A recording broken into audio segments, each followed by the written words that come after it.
Hello, my friends, and welcome to another episode of Spirit Chat. And I'm very excited to welcome back to my show Gabby, who is a wonderful hospice nurse, and she goes by her company. I guess I don't even know if I want to call it the company, but you go by the Hospice Heart, which I absolutely love.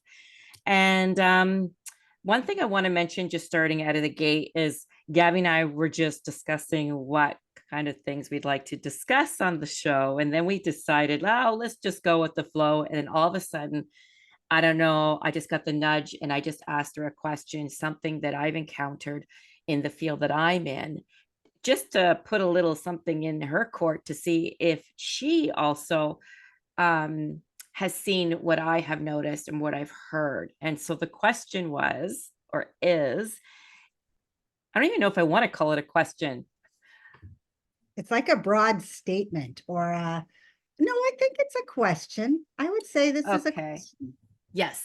So the topic I want to start with, just to tap into, and I find this a very sensitive subject, very sensitive. And that is, and I asked Abby this, and I wasn't even anticipating that she would say yes, but all of a sudden my heart just got this huge tug when she did say yes. And that is, I asked her, do you encounter any animosity, any discomfort, any conflict with family members who are in the same room, or anything to do with their possessions, or anything to do with the will in regards to the loved one that is getting ready to transition? And Gabby's answer is Well, so, okay, let's start with the fact that I have been with a lot of people who are at the end of their life and were dying and have died. And with that comes the people who love them. And oftentimes it will be a parent, and the siblings are the ones that are in. yes. Now, in most cases, there's the one sibling who is usually the primary caregiver, the one who has maybe moved them into the home, or maybe they live closest to them, so they see them every day. And then there's going to be one that might live kind of close, and can visit periodically, but really doesn't. And then there's the one that lives way out of the way, has to fly in to see them. Mm-hmm. None of them have been really involved or supportive except for that one. And then as time gets closer, the other two might show up. And what they do is they do three different things. One, they criticize the main person for the work they're doing, Mm-hmm. almost blaming them somehow for the decline.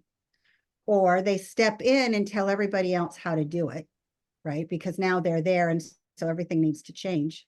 Or the third is that they come in, the other one will come in and just be angry and mean and disconnect and not want anything to do with it.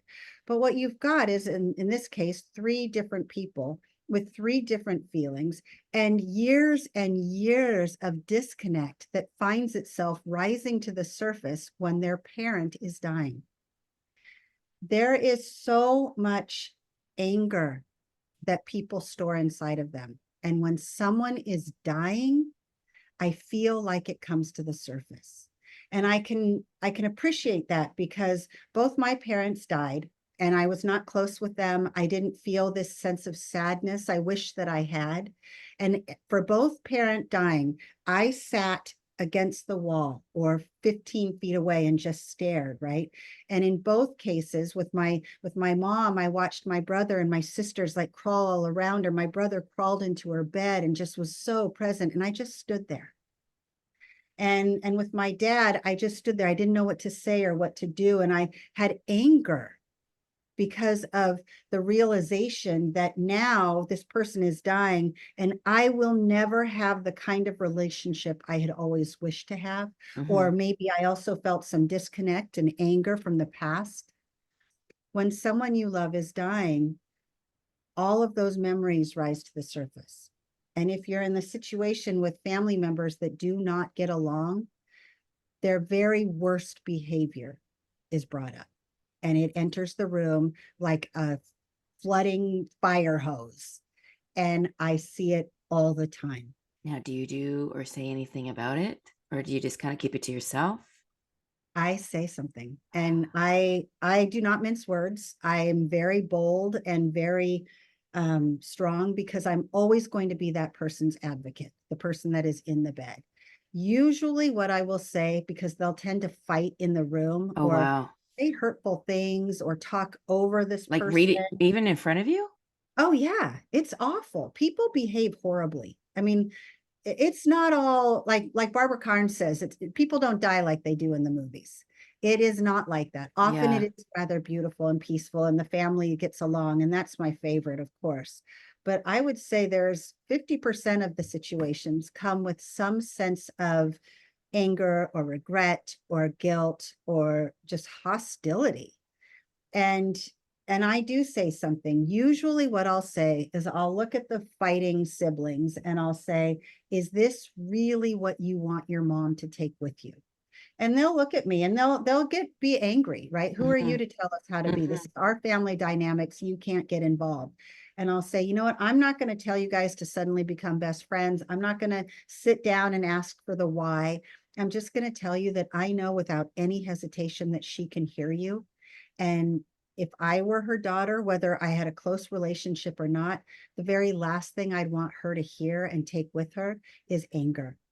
You guys, maybe you'd be better off just taking turns, one at a time at the bedside, one at a time in the room. Mhm, mhm. But I need to ask you for my own sake and energy. I need you to change your attitude when you come into this room and sit with her, Oh, because bless your that's not heart. okay. Bless your heart. It's not Oh, okay. totally agree. I totally agree. Um, so when I don't want to be like that nosy Parker, I'm just trying to generalize. If you can share a couple of scenarios, like what would be one of the cases or the most popular cases, like, fighting over the loved one's will, fighting over custody, things like that. Um, can you share some examples? Just because what I have experienced with my clients coming in with the after effect. Ah. I think very rarely is it about money. I'm thankful that I don't have to see that. Okay. What I do see is, if there's, for instance, the story I shared, three siblings, right? One is the one that's the present Mm-hmm, caregiver, the mm-hmm. other two kind of pick and choose when they want to be involved. The energy that they bring in, suddenly wanting to make decisions and change things up and criticize the person who's been Yes. doing his care. And I think that's what I see most Okay. is this inability to work as a team and to have the same end game, the Mm-hmm. same goal for their loved one. They can't get on board with that. And it usually stems from things like not understanding medications, where one is seeing the benefits and the other's like, you're killing mom. I've heard that plenty of Right? time. That happens a Yes. lot. Yes.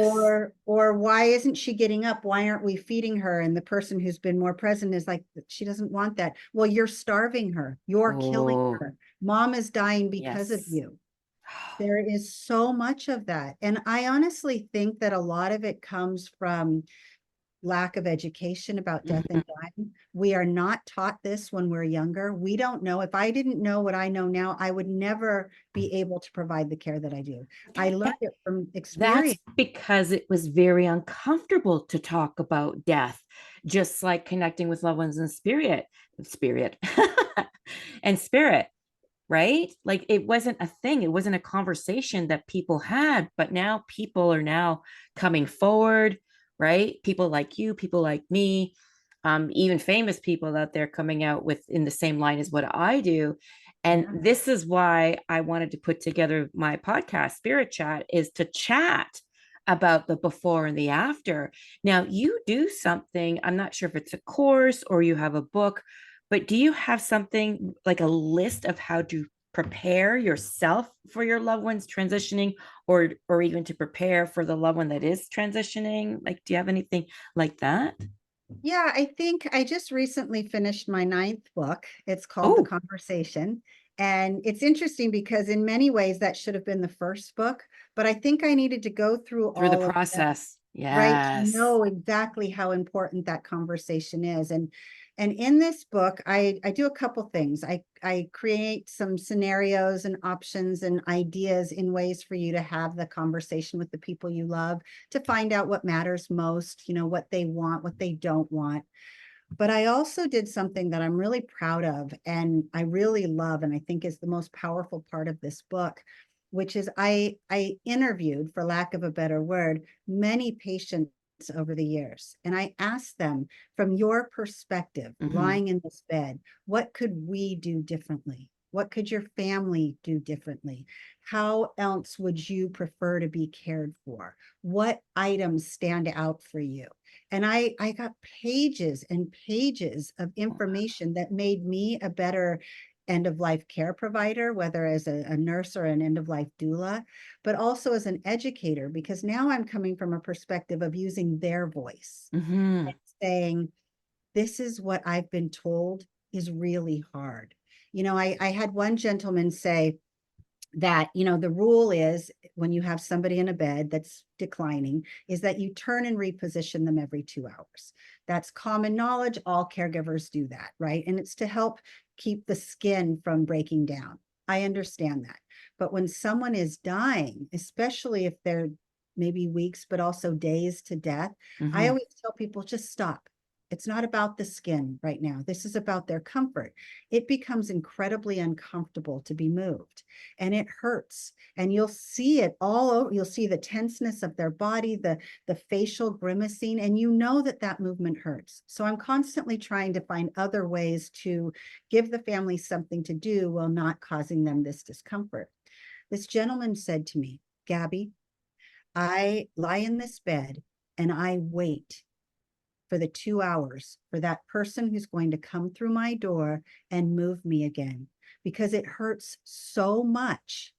And all I can think of is, I can't sleep. I can't relax, because I know pretty soon they're going to come back in here and Oh, they're going to wow. move me again. And he said, I sit here and wonder how many more times I'm going to do this. Why do I have to feel like this? Why are they putting me through so much pain? And he said, and then they come in, they move me, and I moan and I groan, and they tell me, we're almost done. Don't worry, I'm going to go as fast as I can. And don't worry, we got to do this, Mr. So-and-so. And they do it. And then they get them in this cozy, wonderful place, right? Where he's finally like, oh, it's done, right? Mhm. But from the perspective of the person at the bedside, they're thinking, oh, look, we made him comfortable. He's thinking, please just leave me alone so I can have 5 minutes of peace. I just want to sit with this for a minute, Mhm. because I know this is Mhm. the last. And it's Groundhog Day, right? He goes over and over and over this every 2 hours. And and I need people to hear that. I'm not telling you not to reposition him because I want to tell you what to do, or because I'm not caring about this person. I'm telling you because if he had a voice, he would tell you the same thing. Mhm. Mhm. See, these are the things my audience needs to hear. I These think we need to stories. have a conversation, and I think we need to talk to each other so we know how we can honor one another. Mhm. But I think we also have to be very aware of how that person in the bed feels. I say this all the time, but I tell people, meet them where they are, not where you want them to be, Perfect. right? How can we honor someone at the end of their life without projecting all the things we think We or we think. want? We make it about us. Exactly. It's not about Exactly. us. Oh, And people need to get better at that. They need to understand that the body doesn't need the food and water at the end. And if they're mm. refusing it, respect that. They want to sleep all day, respect that. If they don't want to talk, or they've withdrawn, Mhm. just wanting to shut out the whole world, put yourself in their shoes. I have the perfect example of that. A good friend of mine, she had passed away, probably coming up to what, 8 years. And it was actually the anniversary of her passing to yesterday. Mm. And um, her situation was she had worn a trach. And before she went into hospice, she decided to take the trach out. She decided she was not going to try to speak and just shut the world out in that sense. And basically, all she did was she just put her headphones on and just listened to music.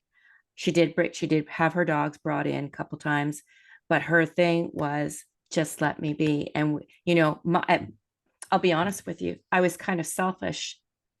I was thinking, I I want to have a conversation with you. This is the last time I'm going to see you, right? But like you mentioned, we become selfish, And then I had to come to that place where no, this is about her. This isn't about me. This is the way she wants to go. Right. It's just like her way of just saying, I'm going within. Yeah. But I will share one thing that I was so happy that she was so pleased to do with us. And that was myself with her and her best friend. And I knew this was going to be my last day to see her in hospice because I had to fly to the UK for my cousin's wedding. And so I wanted to make it a special one. So I ended up bringing in, you may not like this. I brought in some mimosas. I love that. And I so think people we should had have the whatever they want. champagne glasses. And even though she couldn't sip because of her trick, she had to do it through here, through a straw this way. But let me tell you, Gabby, when she chugged that sucker back, I and the don't think grin on anything's her wrong with face, that. and she pushed that glass out asking for more, and we laughed and we giggled, and I'm thinking to myself, this is the best send off. Like, this is the best memory that I will have of her, in hospice. And I'll be honest with you, I still get those moments where I feel like sometimes that, maybe later on down the road, that maybe that's something that I would love to look into, is volunteering at a hospice just because of that moment. But when you say don't make it about ourselves, make it about them. Yeah. So I had to share that story, especially since it was the anniversary of her passing yesterday. So I think you honored her beautifully. And you know what? I think it's not about us. mhm. And what is that mimosa going to end her life? No. No, And we're so actually celebrating her transitioning, exactly. No, right? I think, it doesn't have to be all dark and dismal. And, I've walked into rooms, speaking of dark and dismal, I've walked into patients' rooms before where all the windows are closed and the drapes are closed and they're just sitting in this bed. And I think to myself, first, I want to make sure that's something they want. And I'll ask them if they have a voice and I'll say, do you want the lights off and the windows closed? I mean, is this your choice? And they say, no. I'll say, do you want me to open the window? Yes, please. Oh, wow. Yes. I will quote the words of a patient that said to me one time, I am not dead yet. We treat people who are dying like they're dead, but they're still alive, which means that there is, even in the tiniest amount, some semblance of joy that they want to experience with their life. Mhm. Whether it be peace and quiet, or music and headphones, or a view, or a taste of champagne, or lots more morphine so they don't have to Mhm. feel anything, I've heard that a lot, a right? lot. Why can't we honor their choices, Yes. respect them, and show them that we want to honor their wishes because they deserve that? Totally We need agree. to do better. Totally. So that segues into my next question. And I have a lot of clients that ask me this, and that is whether they're on morphine or not.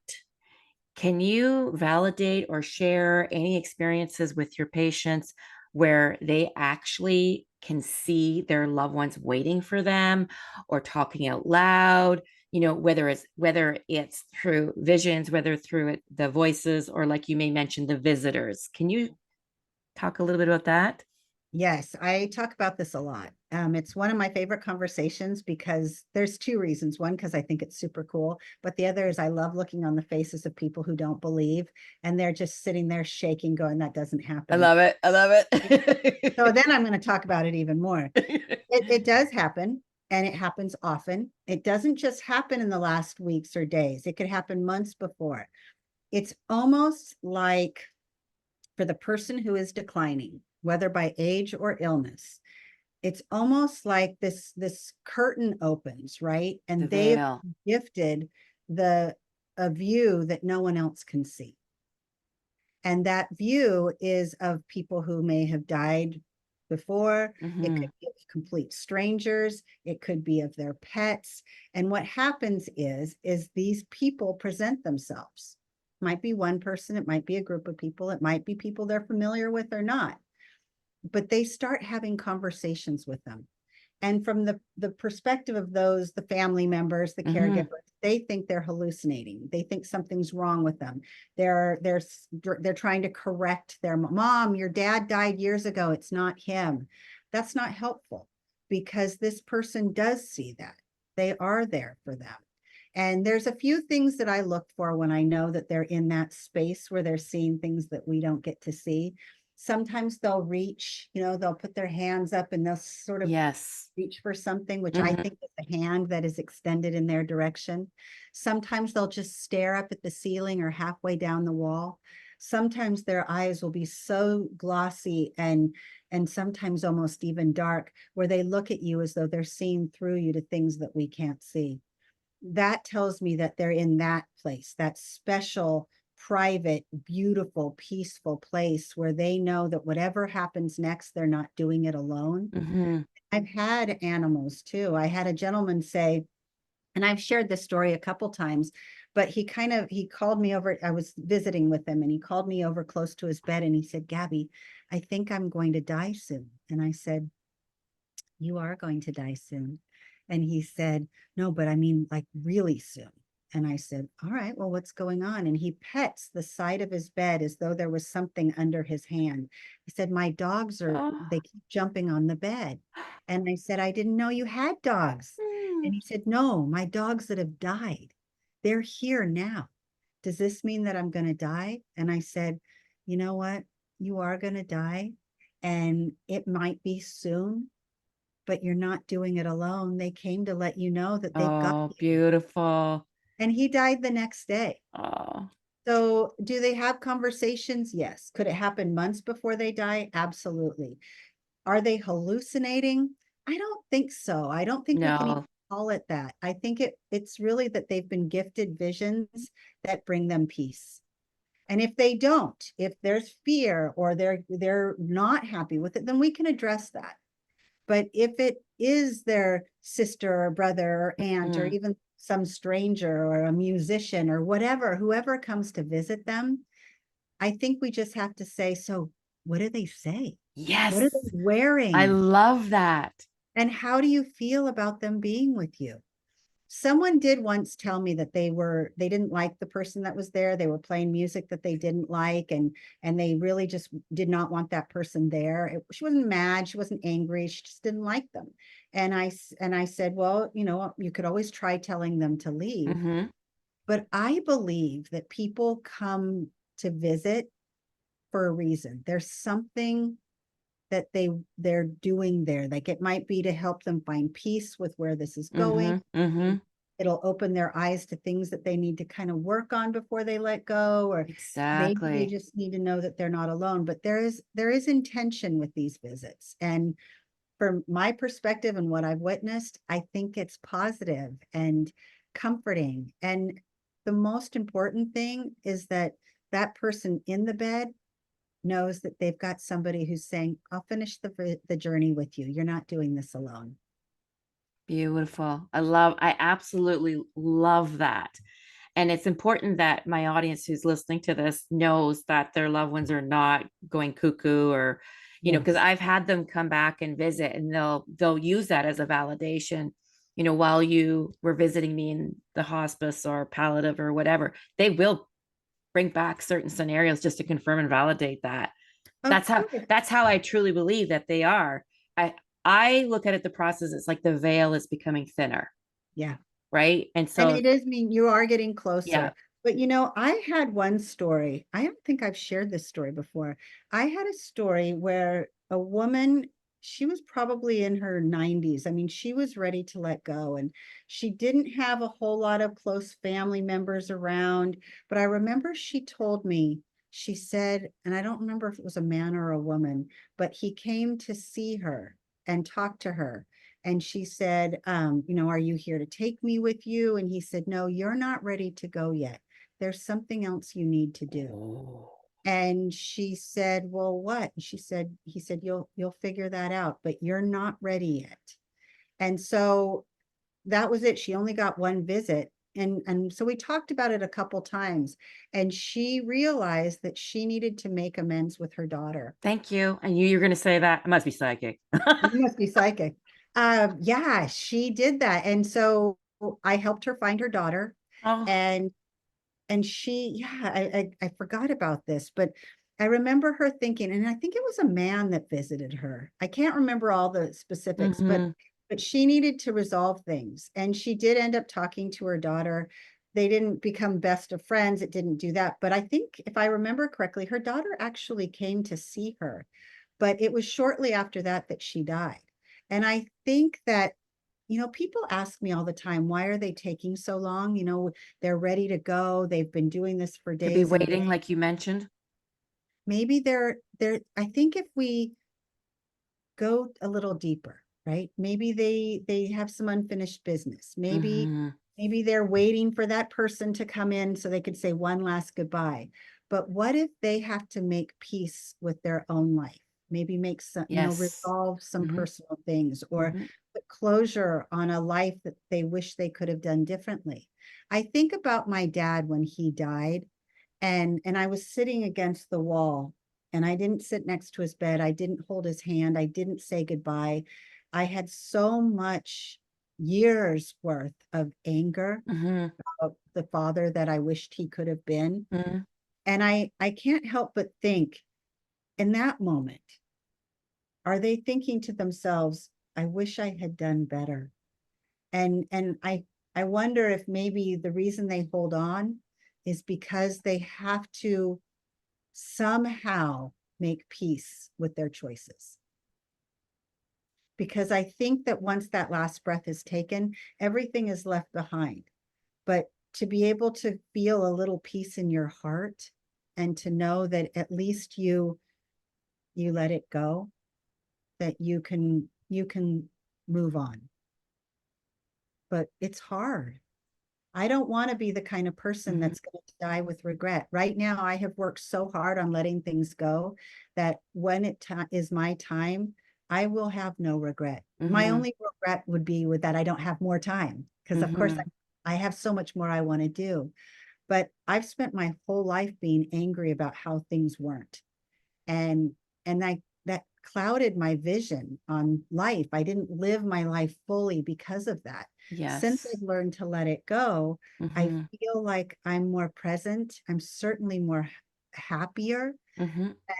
And I think about people who are dying who aren't able to let that go, and what their experience must be like. I get that on my end where um, their loved ones that have crossed and they haven't forgiven them, or they're wondering if, how do they feel about them here in the physical realm?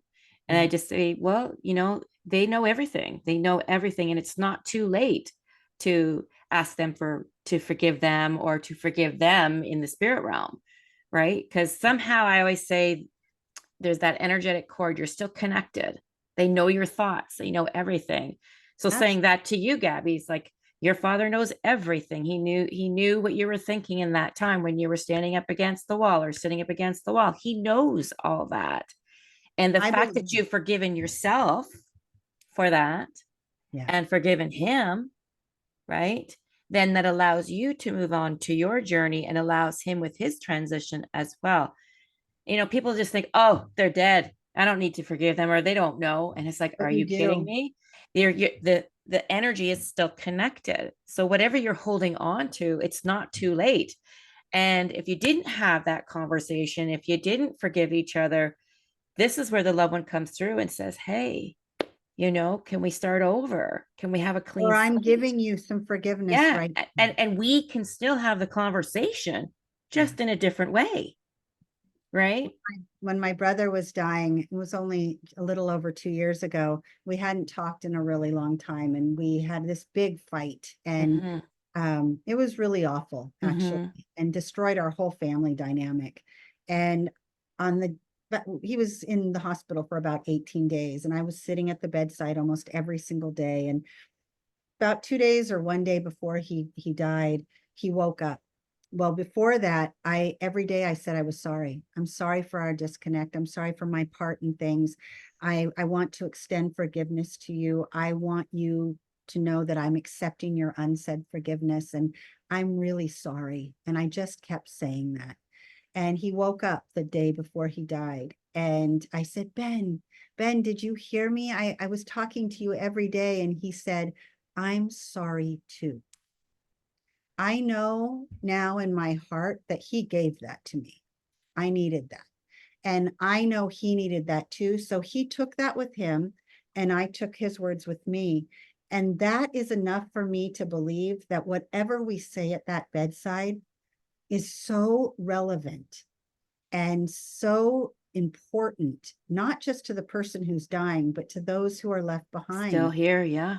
You got to say the sorry and the forgiveness and the words and the offering peace. And if you do, it's not just for them. It is for you too, and you will reap the benefits of it. I Mm. think your grief journey will be lighter. I think the ache in your heart will fade because you've learned to let go and you offered forgiveness and peace. And that doesn't mean condoning what someone has said or done. It means I'm not carrying this anymore and I don't No want you more. to either. Hmm. Let's let that go. And I truly believe it's part of our experience. It's part of our journey to go through this process Yeah. of the grieving of death, even though I don't even like the word death or dead. I just don't. It's just something about it. Because to me, everyone thinks it's just so final, Yeah. right? And you see the before and I deal with the after. So it's kind of like we're the bookends. That's what I'm gonna Yeah. call us. We're the bookends. But yeah. And so here's my question to you is I've had a lot of people that are, they've experienced their loved ones through the hospice, through palliative care. And I've been having some people come to me, men as well, to become death doulas or a practitioner volunteer of some sort to help to comfort the people, who are there to support their loved ones going into transition and the loved one that's getting ready to transition. Do you have any suggestions or some advice or to know if you are that right person to become that? Because I truly feel we need more. We need more people to Yeah. be there to support the family and especially the patient as well. My first suggestion would always be to be a hospice volunteer because the Mhm, training is incredibly good, but also the training teaches you to recognize your own gifts mhm. and the areas of where you might truly bring comfort. And it also gives you the experience to sit with people who are declining, whether from age or illness, at whatever stage. Usually, when you start as a volunteer, you're with people who are just aging and declining. They might have an illness, but it might be Mhm. slow. So you might be able to sit with them and talk with them and really be a presence in their life. Often, people who are dying will talk to their volunteers about things that they would never say to anyone else. So you Yes. are, right, you're the secret keeper, you're the safe place for them. And so being a volunteer offers you an insight to what that person might be going through. And then it might progress into transitioning and actively dying, and you Mhm. might sit vigil and understand what the sacredness of death and dying is. And the power of presence, but also silence. And it teaches you. And if you want to be an end of life doula, I always tell people be a volunteer first, Okay. learn this work. People will come to me and said, oh, I was at my mom's bedside or my dad's bedside, or I've been at multiple family. I am definitely ready to be a volunteer. There is a very big difference between Mhm. sitting with the people you love who is dying and the people you've never met in your life before. And it's not as personal, right? And it is very different. Obviously, if you can sit with the people you love and you've cared for them, that's the door. That's the door saying, look, this Mhm. door is open. I want you to consider this work. But the real gift is learning how to be with someone you've never met before and truly making it about them and meeting them where they are, not making it about yourself, and learning about the beauty of this work and what it truly means to be present. I You think just people don't understand that. They yeah. don't, I don't think they get that your presence is often enough and you don't have to say a lot of words and you Mhm. don't have to do anything. It's just being comfortable in your own skin and knowing that just being there is bringing comfort. And I think that the hospice volunteer training can offer that. I love And I would that. do that first. If you want, whether you want to be a volunteer or a doula, or go deeper into this and actually get some licensing and become a Mhm. hospice nurse or a chaplain or whatever else. And how many years have you been doing this? I've been doing this about 11 or 12 years now. Good for you. I started later in life. Mhm. Oh, there's no concept of time. Doesn't matter when. You have Doesn't to be matter when. ready. Yeah. And it's not something that you need to do when you're younger. I don't think I could have done this work the way I do it now Yep. if I had tried to do it early. Mhm. I had to learn who I was Yep. and what I was capable of. And I had to face my own demons and own fears and my curiosities so that I could be really open Mhm. to being with other people who are doing the same. So you'll know when you're ready. Is it a calling? Yes, I think it is a calling. I think the truth is, though, we were meant to do it all along. Mhm. I And agree. I remember I wrote this in one of my books, I think in the Hospice Heart. I shared this story. I was sitting in my house. I was a little girl, maybe 7 years old, and I heard this loud crash. And I ran outside to see what it was. And a young man, at that time I was so young, so he was probably 20. He had crashed his motorcycle into the tree and was lying on the ground and bleeding. I went over to him and I took off my had like my sweatshirt around my Mhm. waist and I took it off of him and I kind of put it where the blood was. And then I put his head in my lap. And I kept thinking to myself, why isn't his mom here? Because I was so young. But Mhm. I remember kind of rubbing his head saying, it's okay. I've got you. I'm here now. It's okay. You're not alone.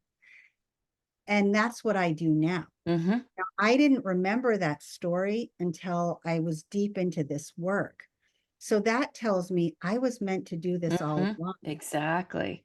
So if we go down memory lane, there are signs that say, Mhm. look, we're kind of, we're not grooming you necessarily, but we are preparing you for the Yes. place you are meant to be. Yep. It Totally took a long agree. time, but clearly this was where I was supposed to be. I just needed to do the work first. And you're doing a great job.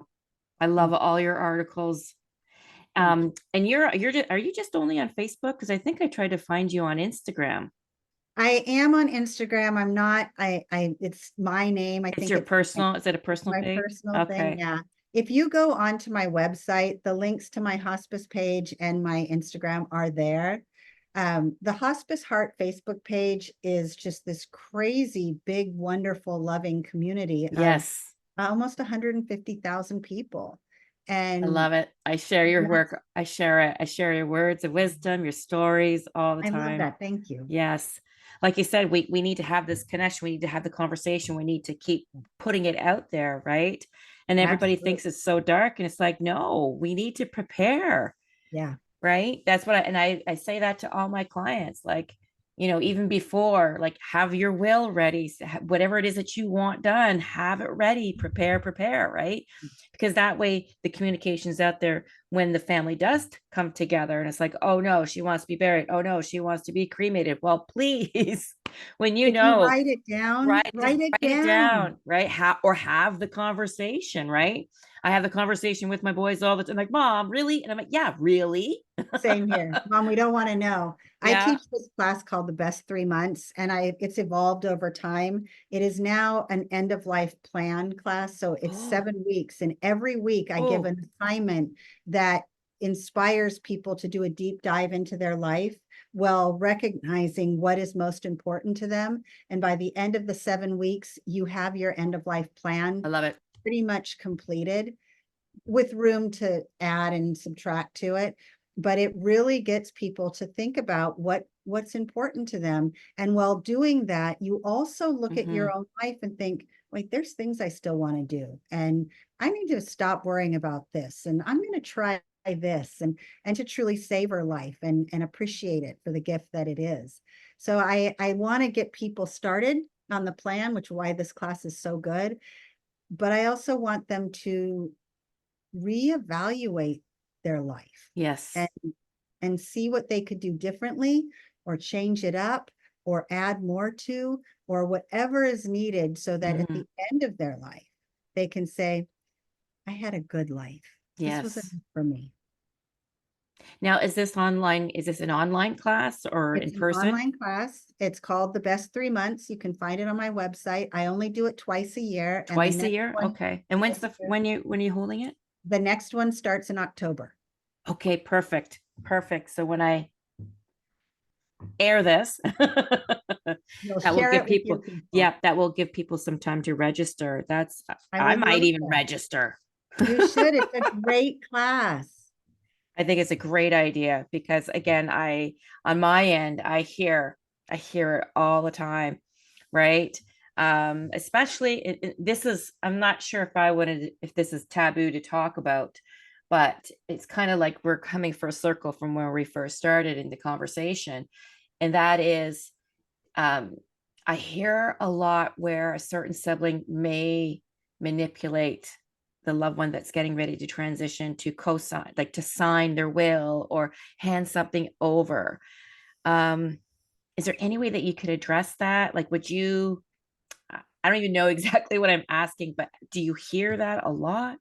Yeah, that's where money gets involved. It's like, mom, can you make me the person that makes your decisions, right? And then Mm-hmm. you Mm-hmm. start it's that person that will end up taking money from them or even use their medications. I mean, it can get pretty Oh, difficult. medications? And oh yeah, there's a lot of, I mean, it I doesn't happen often.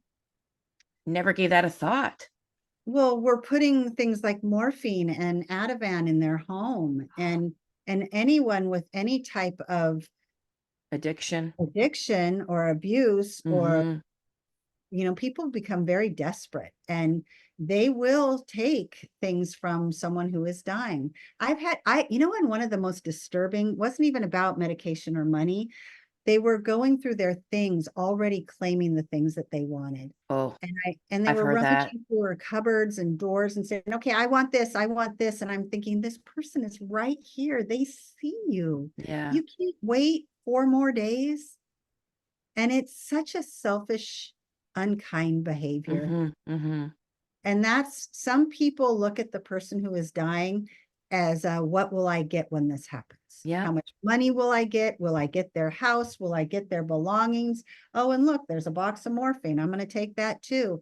People are selfish and greedy. And thankfully, it's not all people, and it's not often, but there is always someone out there that is very desperate and will do things that they even might regret, but feel that that's their only option. Mm-hmm. But when it comes to someone who is dying, please don't treat them like they're dead. That's not okay. And No, it's respect not. them, honor them. They deserve that. Yes. Yes. And I hope you don't mind me bringing that up. It was just, it's a subject that No, I it's a good hear a lot. question. And I wanted to talk to someone like yourself just to put it out there that it's a known thing.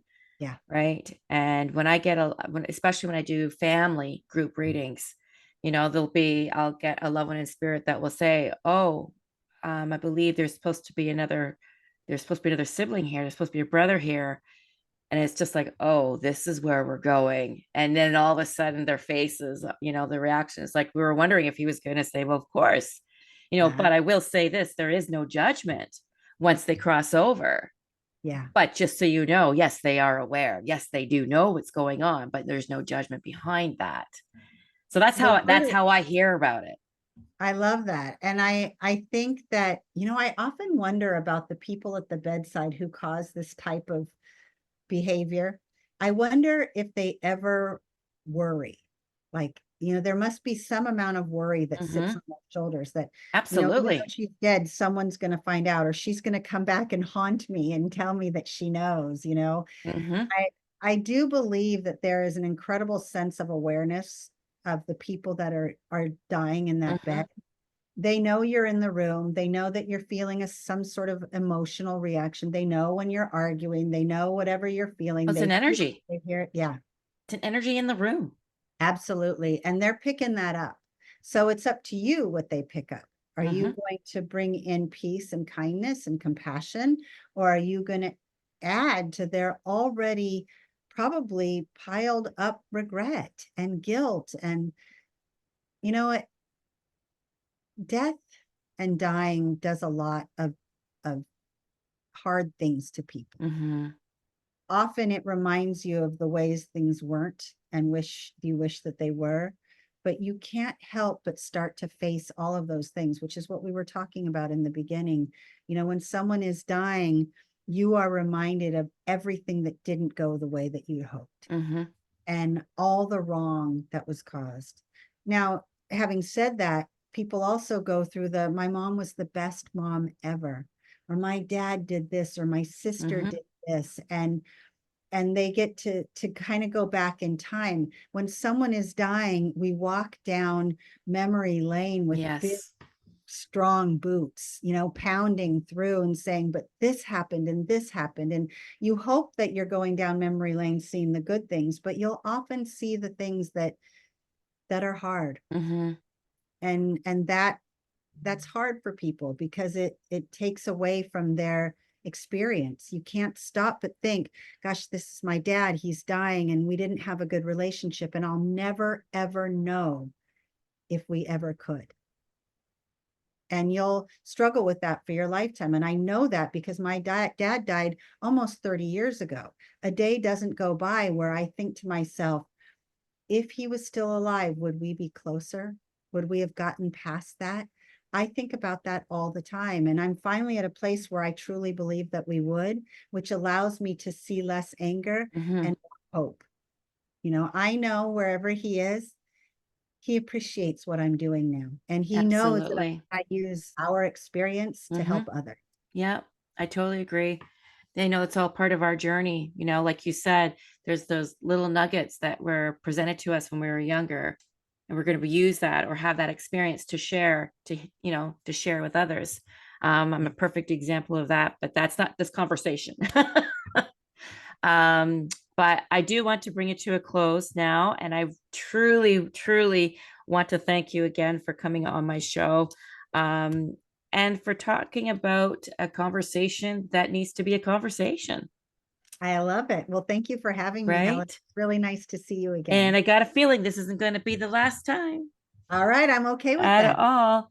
So I'm just going to stop the recording, but if you could stay on, that would be Okay, great. And sure. again, do you want to also, what's your website so we can mention that for the audience? It is www.thehospiceheart.net. And .net. everything's on there. All my blogs and classes, And podcasts your that I've books, done, books and as my well, all your books and resources. That's wonderful. resources. Yeah, That's wonderful. Okay. Thank you so much, Gabby. you're welcome.